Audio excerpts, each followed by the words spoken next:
болоо.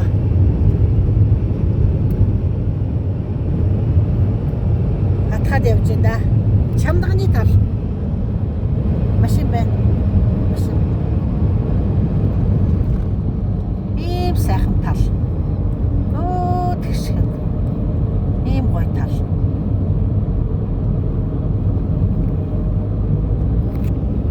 Ийм сайхан талаар дахиж байна да. Чандганы тал гэж энийг хэлдэг ээ.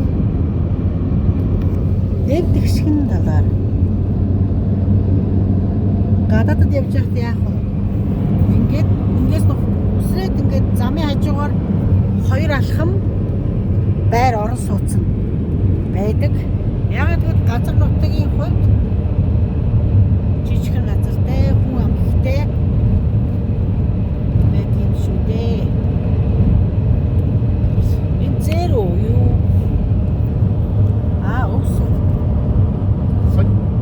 Ус маш ихээр хатсан байна. Тэгээд нодлон бороо хур ихтэй байлаа.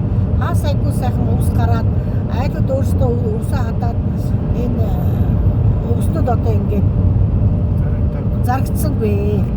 Одоо энэ бол хөрхий хүмүүсээ харин хөдөлмөр юм аа. Гэхдээ баян байна, сайхан байна, тарган байна, сатгалан байна гэж. Энийг одоо ингэ сайхан малта таргаад өчөх хэрэгтэй шүү дээ. Тэр ийм их ус. Маш их ус. Касили. Портажа нету. Айл бүхэн маш их устэй. Тэгээд усэнгүү дээ. Чандганы тал гэж энийг хэлдэг ээ. Ноод ижил юм болов.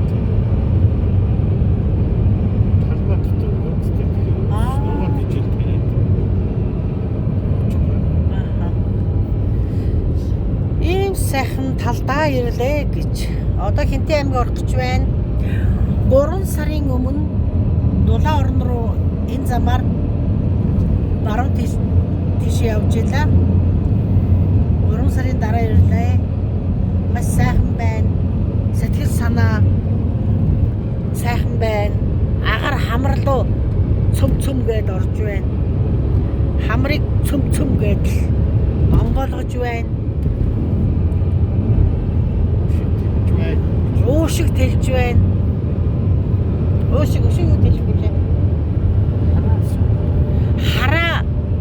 Хараа сунж байна. Хараа холыг харахыг хүсэж байна. Тал нутгийн хүн гэж энэгээр л давуу талтай онцлог юм да.